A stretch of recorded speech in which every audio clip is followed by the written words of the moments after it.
আজ ২৬শে মার্চ।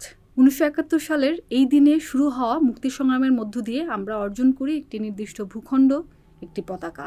সবুজ আয়তক্ষেত্রের মধ্যে লাল বৃত্তের এই পতাকার সবুজ রং বাংলাদেশের সবুজ প্রকৃতি ও তারুণ্যের প্রতীক এবং লাল রং উদীয়মান সূর্য স্বাধীনতা যুদ্ধে আত্মোৎসর্গকারীদের রক্তের প্রতীক।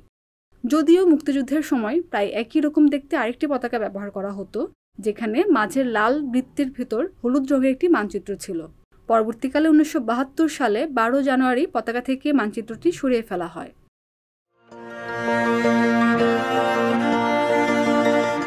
অন্যান্য দেশের মতো বাংলাদেশও জাতীয় পতাকার আকৃতি, গড়ন, রং ও পতাকা উত্তোলনের ধরনের কিছু অনুমোদিত নিয়মকানুন অনুসরণ করা হয়। যদিও এ সময় দাঁড়িয়ে অনেক ক্ষেত্রে দেখা যায় এই নিয়ম মানা হয় না। আমাদের কিন্তু একটা জাতীয় সরকার থেকে আমাদের একটা নির্ধারিত, যখন দেশ স্বাধীন হয়েছিল সে একটা মাপ ছিল, সে 10/6 এবং বৃত্তটা ছিল 2, ব্যাসার্ধটা হবে। কিন্তু এখন যেটা হচ্ছে, যারা জানে না মাপটা সঠিকভাবে, তারা তাদের মতো করে একটা বানিয়ে নেয়, যেখানে সেখানে বিক্রি হচ্ছে।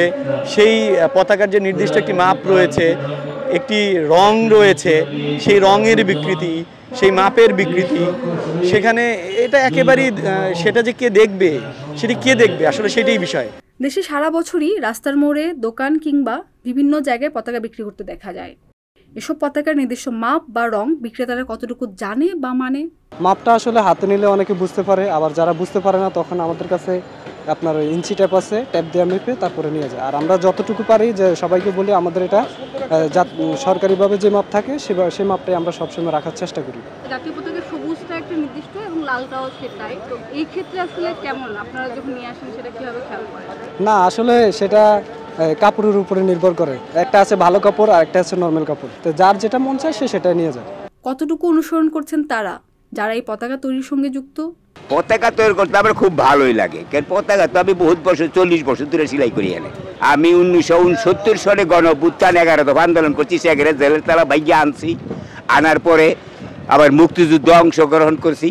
মুক্তিযুদ্ধের পরে শেখ সাহেবরা যেদিন মাইরা ফেলাইছে, তারপরে এই 40 বছর আমি আজকে এই গুলিস্তান মারার পরে আমি চাকরি ছেড়েছি। টঙ্গী ম্যাগনেটিক্যাল মিলের শ্রমিক। 10 আনি বা 6 আনি একটা মাপ জোপ আছে, টিভিতে ওইটা দেখায়, মাপটা টিভিতেও দেখায়, ওইটা আমার মনে আছে এবং ক্লিয়ার করা আছে, যার জন্য আমার কোনো অসুবিধা হয় না। পতাকার যে বৃত্তের যে মাপটা আছে সেটা কিভাবে করেন? সেইটা মনে করেন বৃত্তের মাপ বড় 10 ফুট 6 ফুট, ওটা 48 ইঞ্চি বৃত্ত হইতে হইব। আর যার যেটা আপনার ওই 3 ফুট বাই 5 ফুট, এটা 24 ইঞ্চি বৃত্তটা হইতে হইব।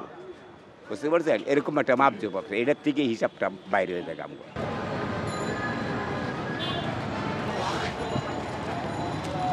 আমরা রং দিলে তো আমরা সবুজ এবং লাল, লাল সবুজের পতাকা, সোজা কথা। সবুজও তো নানান ধরনের সবুজ হয়। না না না, এটা এই সবুজের মধ্যে বেশ কম আছে, একটু বোতল গ্রিন টাইপের পতাকাটা ফোটে বেশি। বুঝতে পারছেন?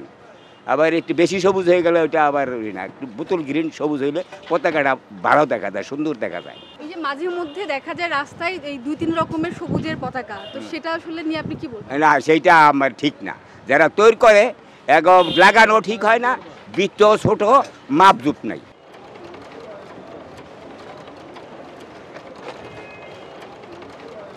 যখন মুক্তিযোদ্ধারা যখন এই পতাকাটা কি এঁকেছেন, তখন আমাদের মানচিত্রটাকে দিয়ে দিয়েছেন যে আমরা এইটুকু দেশ চাই, এইটুকু ভূমি আমাদের। সেজন্যই হয়তো পতাকাটাকে ওইভাবে দিয়েছিল মানচিত্রের মধ্যে। কিন্তু এখন আমরা সবাই জানি যে আমাদের দেশ কতটুকু। আমার কাছে সারা বিশ্বের যতগুলো দেশ আছে, সবচেয়ে ভালো পতাকা হচ্ছে আমার দেশের পতাকা। পরিবর্তন করার পরে তো আমাদের লিগা ভালো হয়েছে, কেন ওই মানচিত্রটা করতে আমাদের খুব কষ্ট হইতো। একটি দেশের স্বাধীন সার্বভৌমত্বের প্রতীক হচ্ছে তার পতাকা, আর এই পতাকা একটি দেশ তথা রাষ্ট্রের পরিচয় বহন করে। ফলে জাতীয় পতাকার যথাযথ সম্মান নিশ্চিত করা জরুরি বলে মনে করেন মুক্তিযুদ্ধের চেতনাপক্ষের মানুষেরা।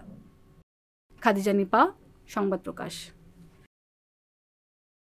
সংবাদ, ফিচার ও অনুষ্ঠানের জন্য ভিজিট করুন সংবাদ প্রকাশের ওয়েবসাইট এবং যুক্ত থাকুন ফেসবুক পেজ ও ইউটিউব চ্যানেলের সঙ্গে।